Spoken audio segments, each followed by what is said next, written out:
Os desenhos institucionais são ministros e o seu imediato. Todo o restante da estrutura administrativa é fixa, é estável, é técnica e, portanto, capaz de planejar para décadas. Porque sabe que não vai sair. Agora, óbvio, não com uma estabilidade predatória para o poder público, que também está equivocado. Todos os bons desenhos institucionais prevêem a possibilidade de demissão de quem não é produtivo, de quem não está feliz, quem não está se realizando, que provavelmente vai ser feliz num outro lugar, e não fazendo com que aquilo custe a infelicidade de toda uma nação. Então, esse é um desenho hoje que nós encontramos. Aí alguém me perguntaria, mas os Estados Unidos da América? Eu diria o seguinte, não é tão diferente. É um pouco diferente. Há um grande sociólogo americano, Seymour Lipset, talvez um dos maiores sociólogos dos Estados Unidos, que tem uma obra enigmática chamada O Excepcionalismo Americano. Então, isso já mostra para nós que toda tentativa de cópia do sistema norte-americano é sempre fadada ao fracasso. E isso impressiona porque que todos os países europeus, depois da Segunda Guerra Mundial, não copiaram o exemplo do país que mais funcionava no mundo. Por que os países europeus, quando saem da Segunda Guerra Mundial, é uma pergunta que ninguém conseguiu me responder até hoje, por que os países da Europa, depois da Segunda Guerra Mundial, quando vão desenhar suas novas instituições, tendo nos Estados Unidos o vencedor da guerra, tendo nos Estados Unidos o melhor exemplo de democracia daquele momento, por que eles não copiaram as instituições americanas? Porque alguém pensou e percebeu que os Estados Unidos da América são um país único. E aqui eu não estou dizendo que se são bons ou são ruins, mas são excepcionais. Excepcionais no sentido de não serem o mais comum do concerto das nações. Então, há uma pergunta em pós-graduação de Direito Constitucional clássica para derrubar aluno. O Partido Federalista Americano propunha o quê? 90% dos alunos ia a descentralização de um governo central. Porque a nossa visão brasileira, a visão germânica, por exemplo, de federação é isso, governo central que precisa se descentralizar para funcionar melhor. Não é isso que a gente tem com a ideia de federação? Não, o Partido Federalista Americano é o partido que pregava a união de 13 colônias independentes e que acreditava que poderia ter um sucesso comum. Ou seja, quando a gente quer implantar, quer puxar a federação dos Estados Unidos, uma federação que nasce, digamos assim, da separação para a unidade, num país como o Brasil, cujo papel da federação é justamente o contrário, é do centralismo, do caráter unitário, partimos para a descentralização, é óbvio que o modelo federativo de lá não vai funcionar nunca aqui. Estou dando só esse traço do excepcionalismo, poderia dar outros. Pensem, por exemplo, que não há um sistema eleitoral nacional nos Estados Unidos. As cédulas variam, o modo de se votar varia. Não é incomum que você tenha um candidato a presidente dos Estados Unidos que seja candidato só em um estado, porque ele não preenche os requisitos para ser candidato no outro estado. Tem estados, por exemplo, que cobram 10 milhões de dólares. Se o senhor quer ser candidato a presidente, quer que o seu nome apareça aqui na cédula do meu estado, então tá bom, além dos requisitos X, Y, Z, aqui custam 10 milhões de dólares colocar o nome na cédula. Para vocês terem uma ideia, um advogado de um estado que vai para outro estado dos Estados Unidos, em geral tem que fazer um novo exame de ordem, porque a legislação é tão distinta, o processo dos tribunais é tão distinto que aquele advogado preparado no estado não está preparado para outro. Mas os Estados Unidos da América, pasmem, também separam Estado de governo. Não separam o Estado de governo pela fórmula do parlamentarismo, que é a mais comum, aplicada em toda a Europa. Mas separam o Estado e governo por uma fórmula desenhada por Montesquieu, a chamada République fédérative. Essa expressão que dá nome, inclusive, ao Brasil, República Federativa do Brasil, não é uma expressão que veio do nada. Ela é uma expressão desenhada por Montesquieu, que previa que para grandes nações a separação entre o Estado e o governo se daria pela federação, em que você teria no Estado o poder da unidade e teria o governo do dia no poder local. Não sei se eu estou sendo claro. Ou seja, se você olha o presidente dos Estados Unidos, e tantas críticas, por exemplo, tem recebido o presidente Trump, mas ninguém pode criticá-lo por atos de governo no sentido estrito. Ou seja, quando na ciência política nós fazemos aquela distinção clássica entre atos de Estado e atos de governo,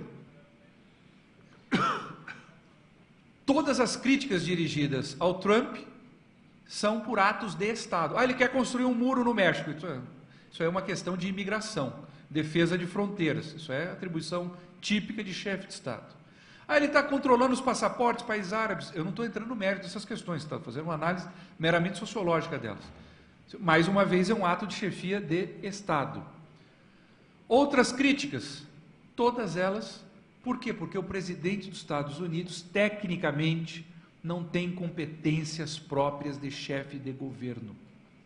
As competências que classicamente estão atribuídas aos primeiros ministros nos países europeus não estão atribuídas, em geral, claro que isso varia um pouquinho de lá para cá, mas em geral as competências dos primeiros ministros nos países europeus não estão nas mãos do presidente dos Estados Unidos, mas estão nas mãos dos governadores, que não por acaso levam esse nome. Quem governa nos Estados Unidos, ao lado do self-government, da ideia de uma sociedade que se autogere, são os governadores no poder local, algo que também não foi inventado pelos americanos, mas foi aplicado a partir das lições de Montesquieu. Mas mesmo nos Estados Unidos há uma separação entre Estado e governo, uma separação que para os desafios do século XX, o final do século XX, começo do século XXI, para muitos já parece insuficiente. Há um grande professor americano chamado Bruce Ackerman, um dos maiores funcionalistas e cientistas políticos americanos, que tem um artigo já antigo, mas emblemático, The New Separation of Powers, que mostra que esse desenho já não é mais suficiente para as exigências governativas e até nos Estados Unidos de interferência na vida social dos tempos atuais. Ou seja, me perguntam, o Brasil vai sair dessa crise? Olha, com muita facilidade, a partir do momento que nós trouxermos um desenho institucional racional. E dou um exemplo final sobre isso, para depois falar de um último tema que é decorrente desse, com o qual eu fecharia essa exposição. Tem um país chamado Estônia, pouco conhecido entre nós, a não ser pelo Skype, que lá nasceu, numa startup. A Estônia tem um marco institucional próximo do brasileiro. A nossa Constituição é de 1988, a estoniana é de 1992. O PIB per capita do Brasil em 1989, ou seja, um ano depois da nossa Constituição, era algo em torno de 3 mil dólares, um pouquinho mais de 3 mil dólares. Enquanto o PIB per capita da Estônia, um ano depois do seu marco institucional, ou seja, em 1993, Constituição de 92, era de 1.000 e poucos dólares per capita. Salvo o dirigente do Banco Mundial, que tem todos esses dados na cabeça, por suposto, eu faria uma aposta aqui, daria um prêmio, um chocolate que eu trago aqui no bolso, para quem me dissesse, sem olhar no Google, sem dar um Google, como se diz hoje, qual é a relação do PIB brasileiro com o PIB da Estônia, per capita. Vou dizer para vocês, o nosso PIB, pasmem, duplicou, hoje ele é mais de 7 mil dólares per capita. Mas o estoniano passa hoje de 17 mil dólares. 17 mil dólares. Só que tem um detalhe, esse país passa praticamente metade do ano no escuro e debaixo de neve. Acontece o seguinte, quando os estonianos saíram do regime soviético, eles pensaram, como é que nós vamos fazer o nosso arranjo institucional? Como é que nós vamos organizar o país daqui para frente? E eles olham para o lado deles e olha, todo mundo está funcionando mais ou menos de uma determinada maneira. Porque sim, eu reconheço que há distinções culturais e que refletem nas instituições, óbvio que refletem, entre o Reino Unido, a Alemanha, a França, a Bélgica, a Holanda, a Bélgica, a Noruega, a Finlândia, assim por diante. Há distinções, Mas, por outro lado, é fácil reconhecer que todos esses países possuem basicamente os mesmos pilares, a mesma estrutura institucional, possuem uma estrutura institucional comum. E os estonianos, muito inteligentemente, olham para isso, olham para a Alemanha, que era o mais maduro dos países, porque fez a sua reforma institucional, o seu novo caminho institucional com a Lei Fundamental de Bonn, em 1949, e tão emblemática, eu acho que a COP, esse ano, né, a conferência sobre o clima ser realizado em Bonn, os estonianos olham para isso, olham para aquilo e dizem, olha, isso aqui funciona bem. Trazem os constitucionalistas alemães, entre eles o Alexis, que foi o autor da Constituição estoniana, fazem com que os seus intelectuais passem a frequentar os círculos das várias áreas, na economia, no direito, na política e assim por diante, desses países que funcionam bem, e sem escrúpulos, inteligentemente, copiam as boas instituições que já estavam funcionando bem àquela altura.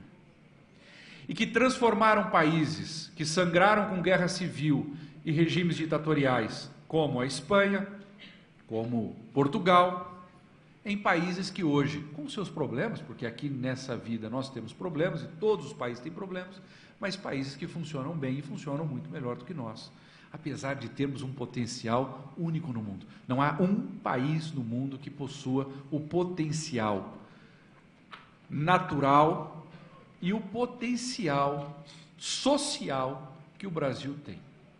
Não há nenhum país no mundo que tenha tantas terras agricultáveis, com insolação, fertilidade, disposição de água, competência técnica, enfim, tudo que há de bom nós possuímos aqui. E ao lado disso, uma capacidade de integração social única. Saiamos um pouquinho das capitais. A vida que se encontra em geral no interior do Brasil é de um aspecto comunitário que não há em nenhum outro lugar do mundo. As pessoas se preocupam umas com as outras, respeitam umas às outras. Claro, não numa comunidade de anjos, é verdade, mas o Brasil funciona, o Brasil, tanto que os estrangeiros, e depois podem me dar testemunho, os estrangeiros aqui residentes, é difícil se sentir tão bem no trato com as pessoas em outro lugar do mundo, como se é possível fazer no Brasil. Ou seja, a Estônia, um país que não tem nada disso, em poucos anos vive uma grande revolução. Essa revolução nós podemos ver na Polônia, nós podemos ver em vários outros países que não do oeste europeu. Por esse arranjo institucional que é emblemático e cheio de consequências. E dou um último exemplo. Ao lado do fisiologismo da corrupção e assim por diante, hoje talvez uma das maiores críticas justas, de novo, feitas ao Brasil, é que ele é hostil a, por exemplo, o empreendedorismo, que ele é hostil à atividade econômica, especialmente pela falta de previsibilidade nas instituições brasileiras e na chamada insegurança jurídica. E aqui poderia falar sobre vários aspectos desse tema, mas faço um único recorte. Todos os países que também funcionam bem, os bons modelos institucionais, separaram duas instâncias no direito. O que a gente chama da jurisdição ordinária, ou seja, a aplicação das normas jurídicas, por um lado, que é feita por um poder judiciário, da chamada jurisdição constitucional, ou seja, aquela instância julgadora que julga não os casos, mas julga basicamente as leis, ou seja, se elas são constitucionais ou inconstitucionais. No caso do Brasil, o juiz que deveria cumprir a lei, ele também pode afastar o cumprimento da lei, porque na sua visão essa lei feriria algum dispositivo constitucional. E aí você tem um fenômeno assustador, que é o fato de ter uma lei constitucional na primeira vara de uma determinada comarca e essa mesma lei ser inconstitucional na segunda vara. O que distingue esses dois juízes são alguns metros. Mas entre eles há um abismo jurídico. Para um, a lei é constitucional e ele a aplica. Para outro, a lei aprovada no parlamento, depois de amplo debate, é inconstitucional e ele não a aplica. Isso é impensável fora daqui. Impensável. Os bons desenhos institucionais que contemplam o controle de constitucionalidade, com todo respeito, o controle de constitucionalidade dos Estados Unidos é uma coisa muito própria deles e que não serve de modelo para nós. O nosso modelo de controle de constitucionalidade é um modelo keynesiano, um modelo que é implantado a partir da Lei Fundamental de Bonn, em 1949, que é próprio para países de tradição jurídica romano-germânica, como é o nosso caso. Em geral, e numa caricatura, sem querer descer aos detalhes, como que funciona onde as coisas andam bem? Juízes cumprem a lei. Diriam os romanos, nessutor ultra crepidam, não vá o sapateiro além da sandália. Os juízes interpretando, completando, mas devem se limitar ao cumprimento da lei. Mas se o juiz acha que a lei é inconstitucional, se ela fere a Constituição, bom, ele suspende o processo. Ele suspende o processo. Remete os autos ao Tribunal Constitucional, que julgará a constitucionalidade ou a inconstitucionalidade dessa lei, com efeitos erga omnes, para todos, definitivamente. E vai dizer, a lei é constitucional. E a partir daí, todos os juízes país afora continuam a cumprir a lei. Ou ele vai dizer para todos, a lei é inconstitucional. E aí todos os juízes país afora deixam de cumprir uma lei que já não é mais válida, que já não tem mais eficácia. Agora, se nós... Mas o juiz não deveria fazer isso, ele deveria aplicar a lei. De novo eu volto. Se você dá a oportunidade, a pessoa pode usá-la para fazer bem, pode usar para fazer mal. Há um ano atrás, se eu não me engano, nas páginas amarelas da Veja, dava entrevista a um dos maiores especialistas em combate à corrupção no mundo. E ele dizia o seguinte, é possível se combater a corrupção? Sim, é possível, e temos vários casos de grande sucesso no combate à corrupção. Falei, como é que se faz isso? Basicamente, negando-se a oportunidade da pessoa se corromper. Se você permite que a pessoa se corrompa, ela poderá ter uma moral muito sólida e não se corromper, ou ela poderá ser mais débil, e acontece isso na vida humana. Há pessoas que têm uma fortaleza enorme para um determinado aspecto da vida e possuem uma fraqueza enorme para outro.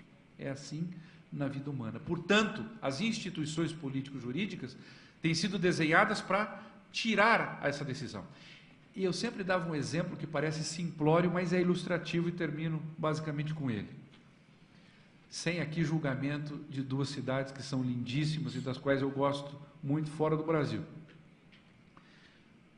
Em Roma, o trânsito é um caos e, em geral, as pessoas, inclusive, estacionam os carros sobre a calçada. Em Madrid, é impensável isso acontecer no centro da cidade. E eu perguntava para os meus alunos, por que vocês acham que em Roma... Olha, quem aqui já foi? Quem não foi a Roma, quem não foi a Madrid? Aí levantavam as mãos, só vocês podem responder. Por que em Roma estacionam os carros sobre as calçadas e em Madrid não se faz isso? Só quem não foi lá pode dizer. Aí levantavam as mãos e disseram, a cultura, professor. A cultura. E eu dizia, não, os postinhos de metal. Os postinhos de metal. Em Madrid, nas ruas centrais da cidade, eles colocaram uma série de postinhos de metal entre a rua e a calçada, em razão do qual o sujeito não consegue pôr o carro sobre a calçada. Porque veja o drama existencial profundo. O sujeito chega no inverno, meia-noite, chovendo, frio, 2 graus, e ele vê que o estacionamento mais próximo está a 900 metros. E que ele vai ter que deixar o carro lá e vir andando 900 metros. E que amanhã ele tem que se acordar às 6 da manhã e tem que voltar para o estacionamento buscar. Imagina, isso é um drama existencial enorme. E o sujeito diz o seguinte, olha, o ideal não é parar o carro sobre a calçada, isso vai atrapalhar o trânsito das pessoas, etc, etc, etc. Mas, puxa vida, também não é justo com um ser humano ter que andar 900 metros nessa temperatura, na chuva, e ter que fazer isso amanhã de manhã, pior ainda. E aí ele fica nesse drama existencial profundo. Em Roma, o que ele faz? Alguns, não, eu preciso levar o carro ao estacionamento, que fica a 900 metros. E outros vão dizer, vou parar aqui, tentar levantar amanhã cedo, o mais rápido possível, e tirar, quando isso é possível. Em Madrid, essa decisão foi retirada da deliberação. O sujeito não pode parar o carro na calçada. Ele vai colocar o carro 900 metros. Ou seja, as instituições são um elemento, não único, mas o mais fundamental para a racionalidade da convivência humana. Quando ela é bem desenhada, e hoje nós já temos desenhos funcionais, tá? E que podem ser, claro, adaptados à nossa circunstância sempre. Porque o restante do mundo não tem pudores, e nem acho que deveria tê-los, de copiar as coisas que funcionam no Brasil. Vejam que coisa interessante, o Brasil é um dos únicos países em que no seu sistema de concessão de rodovias oferece gratuitamente, claro, está embutido no preço, mas de uma maneira gratuitamente, socorro emergencial mecânico e médico nas concessionárias de rodovia. Tá? O Brasil oferece isso. Esses dias eu conversava com um grupo que opera rodovias no Brasil, por via de concessão, e eles diziam, olha, os noruegueses ficaram muito impressionados com o nosso sistema, estão vindo aqui com alguns brainstorms para aprender conosco como se faz isso, para ver se eles aplicam isso na Noruega. Eu dizia, nós podíamos mandar o nosso grupo para ver também o que eles fizeram em termos de racionalidade institucional e fazermos o mesmo que eles estão fazendo aqui conosco. Então, temos sim um Brasil com potencial fantástico, fabuloso, nas suas possibilidades naturais, nas suas possibilidades humanas, e que depende de uma só coisa, e uma coisa que traz resultados em poucas décadas, como a história deixou claro. Nós precisamos de reformas institucionais sérias, sensíveis e sobre temas que já são conhecidos. Desculpe cansá-los com a exposição mais alargada, mas aquilo que não é proibido é permitido, e como ninguém, eu pedi antecipadamente que me alertasse sobre o tema e fiquei ansiosamente aqui procurando, ninguém me deu sinais de interrupção. Eu quis terminar esse pensamento, uma honra, Dr. Martin Heiser, está ao lado aqui de Vossa Senhoria, e também Dr. Leonardo Albernaz, uma honra participar. Eu, infelizmente, vai chegar um momento que, por conta de um voo, eu vou ter que deixar, mas me comprometo a ver ciosamente as exposições dos senhores que estão sendo gravadas e continuar participando desse debate, que é dos mais importantes. Muito obrigado.